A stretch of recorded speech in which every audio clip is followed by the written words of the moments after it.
Hi, I'm Rick, and this is Steve. Welcome to another episode of Rocks, Shovels, and Manuscripts. Steve, where are we going today? Well, it's interesting. We're not going to go anywhere, but Okay. I want to show our viewers some of the things archaeologists have uncovered over the years. Perfect. Actual artifacts. You know, when I was first preparing this lesson, I entitled it Stuff. I just thought, you know, that title might not go over so well. Biblical stuff. That's better. It's better. I was getting Yeah. better. But I thought the work of the craftsman's hand would be better, and we Excellent. could draw some biblical lessons out of it. Okay. The first image I want to show is a picture I took at the museum in Jerusalem, a bust of one of the emperors.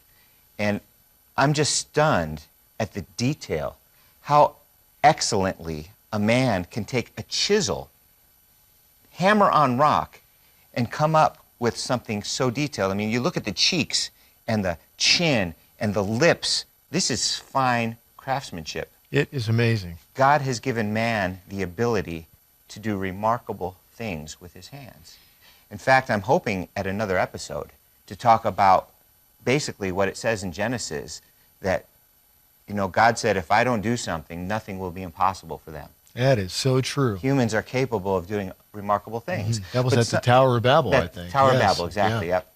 Unfortunately, sometimes when we set our hands to do things, it's not such a good idea. Let me read to you a passage of Scripture. It comes from Exodus chapter 20, verses 1 through 6. And God spoke all these words. I am the Lord your God who brought you out of Egypt, out of the land of slavery. You shall have no other gods before me. You shall not make for yourself an idol in the form of anything in heaven above, or on the earth beneath, or on the waters below. You shall not bow down to them or worship them. For I, the Lord your God, am a jealous God, punishing the children for the sin of the fathers to the third and fourth generation of those that hate me, but showing love to 1,000 generations of those who love me and keep my commandments. Throughout human history, there's been a problem with men fashioning images of either other men or animals, calling them gods, and bowing down and worshiping them. Initially, like Julius Caesar, he was not honored as a god, but Augustus, people started honoring him as a god. And then it became in vogue that certain Roman emperors wanted to be deified. Some would wait till after they were dead and make plans that it would happen, and others even while they were alive. And so as remarkable as the imagery is on that statue, a serious biblical warning: be careful what you make with your hands. Exactly. Because we have the tendency of worshiping that which is beautiful. We do. And you know, the Bible talks about idolatry in two ways. And I quote, covetousness, which is idolatry. And so if you make a statue, you bow down and you worship it, that's idolatry. But you make an amazing vehicle, and, oh, it's a Maserati. It's a work of art, and I gotta have it. Right. I gotta have it. I'm gonna work 2 jobs for the next 7 years because I gotta have it. It's different, and yet it's the same. It sounds the same. Yeah. And so we have to be careful, though in our culture, we don't have the tendency to bow down to statues. Most of us, there are those who do. We do have a tendency, like most cultures, to worship things over God, to make them our priority. Yes. I think a better definition for worship is that which takes God's place in our lives. And that could be a football game, that could be a car, it could be our children. Right. Anything that it sounds like that we place this is our joy, this is our hope, this is why we live. And if that is not God, and something else is taking a higher priority in our lives, sounds like what you're saying is that's become an idol in our lives. Some people have taken it too far. They've come up with this idea that anything that brings joy is a distraction from God. Don't laugh. Seriously, there have been actually movements that you have to forsake all worldly pleasures because they detract from God. Boy, can you imagine telling a child, I want you to go to heaven with me, because it will be not fun there. It'll be so pious. Yes. And we'll all wear black, grays, and whites. And never smile. Right. There have been people who, maybe they haven't taken it that far, but they'll step into a sanctuary and see children laughing and playing and shush them because they're in the house of God. I can imagine being in the house of God is the perfect place to laugh and play. I would think. Could you imagine Yeshua coming in and saying, tell those kids to be quiet? He'd bring them up on his knees and play with them. Exactly. So when you're talking about something beautiful like this statue, that, I mean, it really is gorgeous. The handiwork of this craftsman. Look at that. It's just amazing. Stunning. Yeah. Well, I want to take it to another place, because a Jewish person would not be compelled in ancient Israel to have a statue in their house. They might have to walk by them in the city they worked, but they didn't have to give it any respect. But this next image brings it a little more close to home. Okay. This is a silver denarius. Now, there are different emperors' faces on different denarii. This one happens to be of Julius Caesar. Brings to mind Luke chapter 20, and this is what it says. Is it right for us to pay taxes to Caesar or not? He saw through their duplicity. They were trying to trap him. They were trying to ask him a question that he could not win. Because if he said it's not lawful to pay taxes to Caesar, they could have got him on instigation and rebellion. Yes. But if they caught him on saying yes, then maybe he was tied into the establishment or maybe into idolatry. A Roman sellout. Exactly. So they thought, we've got him. We're going to make him say something he can't win. Do you still beat your wife? Yes or no? They thought they had him on the horns of a dilemma between a rock and a hard place. Exactly. You know, people, we think we're so intelligent. God is much more intelligent. Yeah, he's better. Yeshua's wisdom was amazing. So, is it lawful to pay taxes to Caesar or not? He said, show me a denarius. Now, show me a denarius. That means he did not have one on him.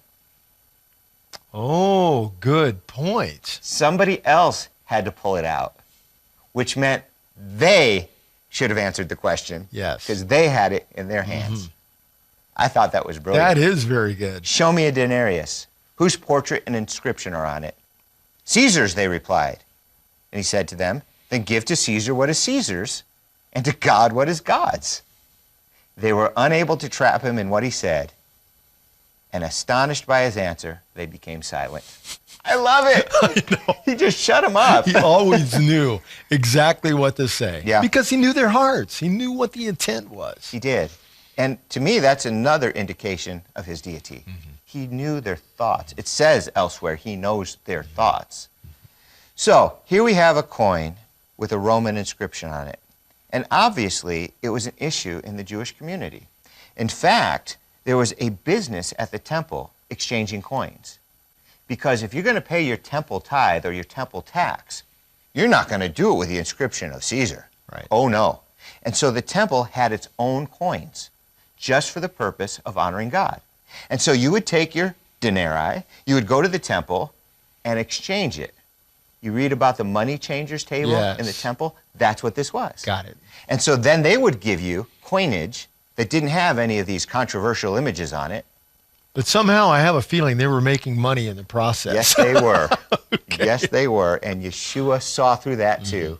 And he was so upset that he went over and he flipped over their money changer tables, beat them with a whip, and drove them out of the temple. Wow. I love it. Wouldn't you like to see the video of that? I'd like to see what he might do today in some of our governments.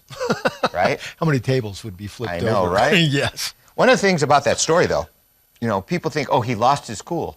No, he didn't. One of the Gospels says he sat down and braided the whip. This was planned. He didn't just lose it on the moment and go crazy. He said, I got to teach these people a lesson. He made the whip himself. So he's probably there fashioning the whip, talking to people, teaching, then got up and said, my house is a house of prayer for all nations. You've turned it into a den of thieves. And he starts beating them and chasing them out of the temple. Wow. We get this idea of a meek and mild Jesus. You didn't want to mess with him. That's right. So, but that is also another example of the work of the craftsman's hand. Now, people would see this coin and they'd say, you know what? I saw the statue and it was done very well. But this coin, it's not even round. It's rough. And some of these coins, they would only have half an impression on them. They looked like somebody just slapped them together in their basement. The reason is, the value in the coin wasn't in its looks. It was in the weight of the metal. Yeah. The stamp on it just demonstrated that it was government trusted, minted. so you knew what proof the silver was. So nobody cared about the inscription. In fact, they would just take a piece of metal, put it on a stamp, hit it with a hammer, next, next, next. So they came out all different goofy looking things. It was the weight of the metal that really mattered. All right, the next thing I want to share is amphora. Okay, what's an amphora? Amphora is a container. They're containers made out of clay or terracotta, usually to hold things like wine. Okay. Wine was an extremely popular drink in ancient Israel. In fact, in modern Israel, wineries have come back into favor, and Israel is now producing world-awarded quality wines. And the majority of wine today is being utilized in China. Isn't that The amazing? number one consumer now of wine. Isn't that amazing? It is. Yes. And I don't know the statistics, but in ancient Israel, I know a lot of wine was imported. The Romans had control. They had a taste for Roman wine. They had their favorite vineyards. And so wine would be shipped by the boatloads to Israel. In fact, they've even found sunken boats just loaded with wine amphora. Wine is not very popular in American Christian culture. Fermented drink is frowned upon. But biblically speaking, that's not necessarily the case. And I say necessarily because the Bible speaks strongly against inebriation, drunkenness. But consuming wine was part of the culture. Just self-control was required. They probably drank more wine than water even. I wouldn't be surprised. I do know that Yeshua's first public miracle was turning water into wine. I know that wine was used for medicinal purposes as well as for celebrations. In the story of the Good Samaritan, he pours in oil and wine on the man's wounds to heal them. I know that the Apostle Paul told Timothy, who had a frequent upset stomach, he said, drink a little wine for your stomach, it's good for you. So what about this idea that we get in our modern theological institutions at times that says, well, it wasn't really wine, it was just grape juice? I know, I hear that a lot. It shows a lack of understanding of the biblical text and a lack of understanding of Jewish culture. Well, what was the drink offering that God required? Well, it's interesting you should ask that. There's a passage in the Torah that talks specifically about if the distance to the temple is too far and you can't bring your oxen and your corn and whatever you grow, you can sell it, turn it into money, and buy whatever your soul wants to celebrate before the Lord, including strong drink. Okay. That's what I was thinking. Yeah. Strong grape juice. Strong grape juice. Okay, so those are beautiful amphora. You asked about the word grape juice. The scripture says, be no longer drunk with wine. It's the same word for wine in the drunk passage as it is in the passage where Yeshua turned water into grape juice. Okay, don't go away. We're going to be right back talking more about craftsman's works. Welcome back to Rock, Shovels, and Manuscripts. Steve, we have been talking about craftsman's works. We have, and we've also been talking about wine. Wine is a big thing in the Bible. In fact, I looked up the word just to see how many times the word occurs, and in the New International Standard Version of the Bible, it occurred 214 times. Is that right? Yeah. Wow. Yeah, it's a big topic. That's a big topic. That might actually be more times than salvation is even mentioned. Exactly. Wine was a significant part of the culture. It was used in celebration. It was used in mourning. It was used in medicine. It was used in worship. And it took a skill to produce the work of the craftsman's hands. Well, you were showing us a picture of amphora before. So have they found a lot of these amphora? Literally boatloads of them. This is one of the most common archaeological finds that I've personally seen. Okay. I mean, who knows what the numbers are, but it seems like every time I see displays of artifacts, there's amphora everywhere. Now, was there a distinction between that which was for the Lord, if you will, and that which was used by the common person for the common usage? Yes, there was. In fact, that's a great question. There were certain items that were used in the temple that actually had a stamp on them. Oh. And so you know what was holy and what was profane. Almost like a kosher sign today. Exactly, yeah. In fact, I don't know if our viewers know this, but most products you buy in the grocery store today will have a mark on it. maybe a circle U or a K, and every local area might have its own stamp, and that's to let Jewish people know whether that product is kosher or not. Ah, that's great. And furthermore, they'll have a symbol that says whether it's kosher to eat with meat products or whether it's kosher to eat with milk products. Wow. It's kind of fun to just go through your cabinets and see what's on there. When you and I get a break, we'll go look in the snack room and I'll show it to you. Sounds good.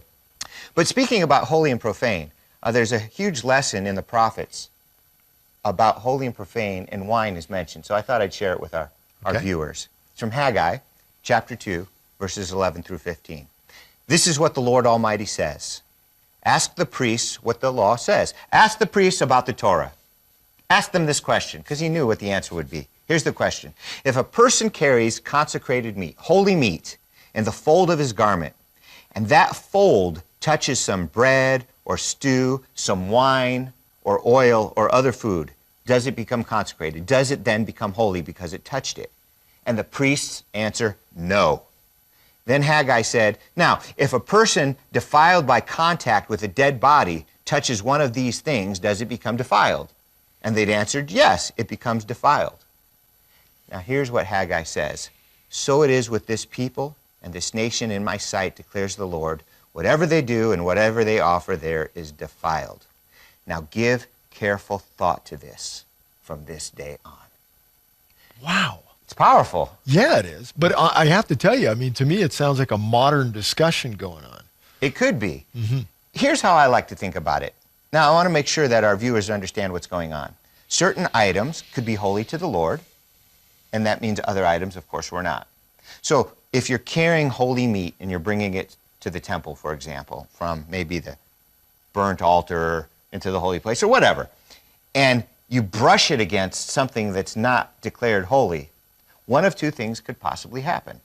The holy meat could become defiled, or that which is defiled could be made holy.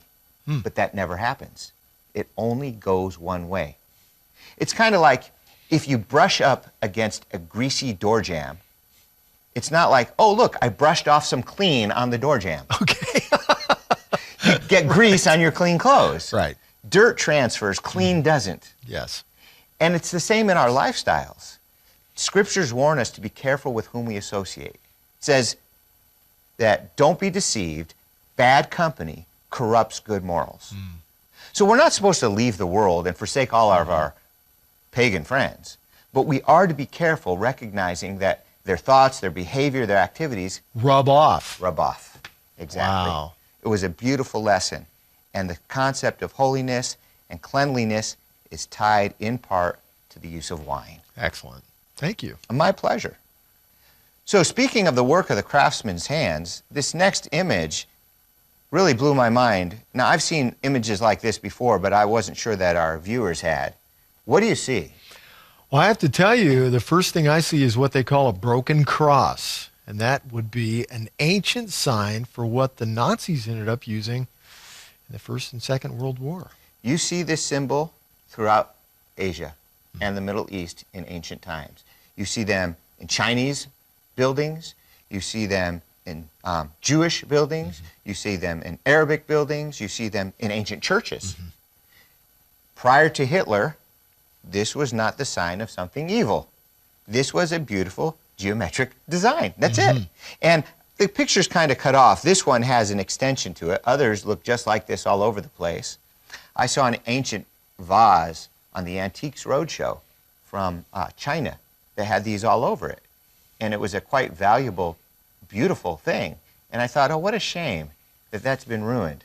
Because that's a beautiful piece of work from the craftsman's hand, but I could never display it in my house. So it wasn't a symbol that was originated by Nazi Germany. Nope. They took it from an earlier source and used it for their own. Absolutely. It was a marking of earlier civilizations. And I think it had something to do with either strength or power or dignity or something along those lines. I think from civilization to civilization it carried different meanings. I don't know enough to say, but I think in some it was just like, that's cool. Let's put it up there. You know? Got it. And you'll notice it's right next to like a floret. Yes. It's just pretty. And this is a piece of stone, and it brings to mind a passage of Scripture that I'd like to read. It comes from Exodus 31, when Moses commands the children of Israel to build the tabernacle. The Lord said to Moses, See, I have chosen Bezalel, son of Uri, the son of son of Hur, Ben-Hur. That's exactly That how you would is. say It's it Ben-Hur. in Hebrew. Ben-Hur. All right, the son of Hur of the tribe of Judah. And I have filled him with the Spirit of God, with skill, ability, knowledge in all kinds of crafts.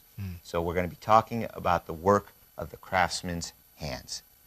To make artistic designs for the work in gold, silver, bronze, to cut and set stones, to work in wood, and to engage in all kinds of craftsmanship. Moreover, I have appointed Oholiab, and I bring him up because God also empowers him with this gift. Art can be seen. Well, let me step back for a second. When I stand outside and look at the night sky, I honor God. I say, wow, God, you're awesome. That is beautiful. It's a work of art. Yeah. When I'm up on a mountain and I see a vista, and I see shaded hills and the sunset, I go, wow, God, your creation is amazing. Even in a fallen, cursed world, the beauty takes your breath away. In Arizona, we're known for our sunsets. It's as if God paints a different masterpiece every night.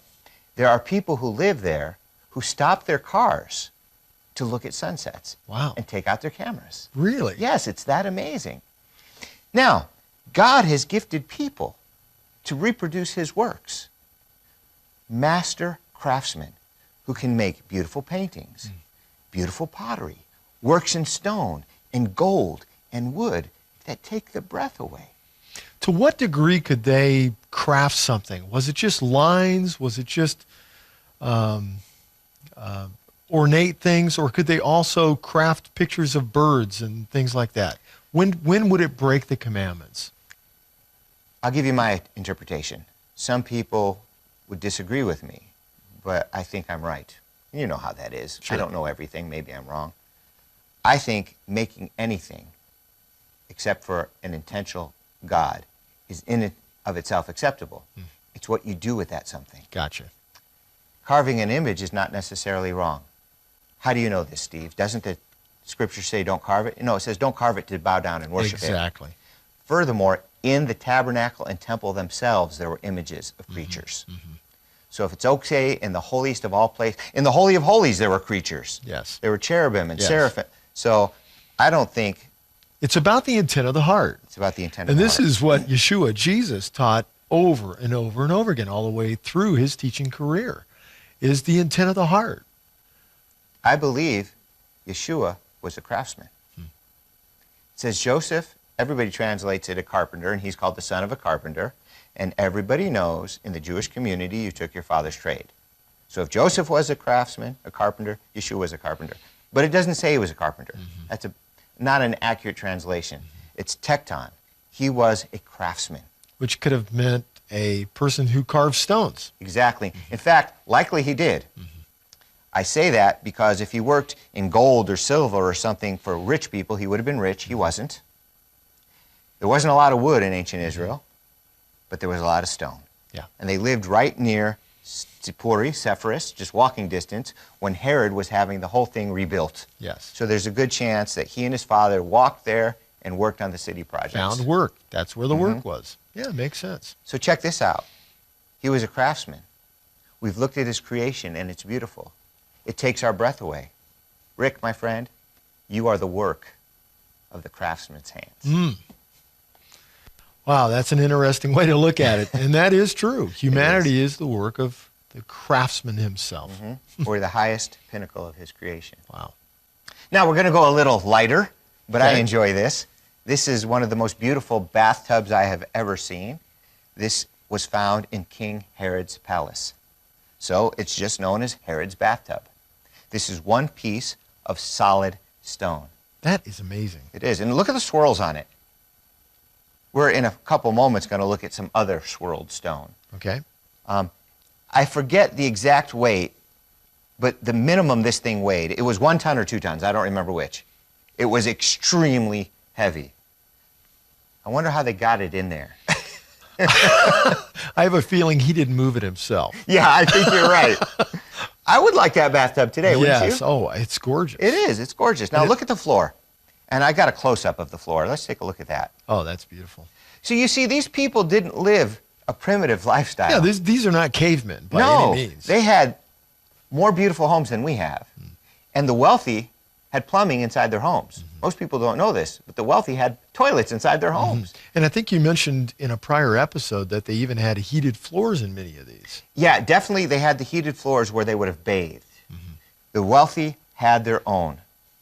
For everybody else, there were the public ones. But even if the wealthy had their own, they would often go to the public ones to conduct business, to socialize, and things like that. Now, that would be what the floor would look like. We're going to take a look at maybe what the wall might have looked like.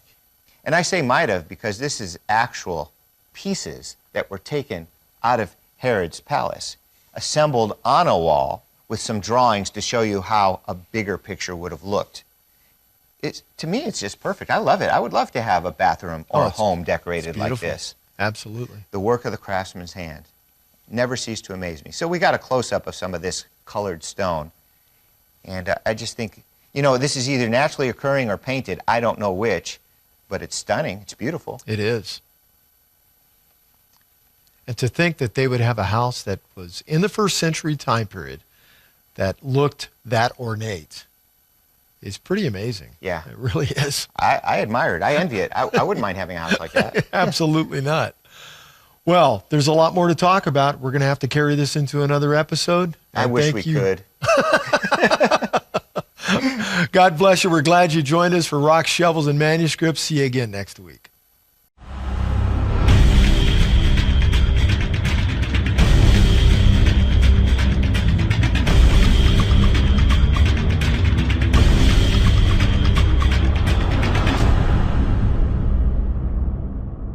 This episode was produced by and for God's Learning Channel. If you're enjoying this series, your financial support will help us keep this program on the air. Simply send your contribution to God's Learning Channel, P.O. Box 61,000, Midland, Texas 79711-1000, or log on to our website at www.glc.us.com and donate using PayPal. Please be sure to designate which program your contribution is intended to support. Thank you for helping us make unique quality programming a reality.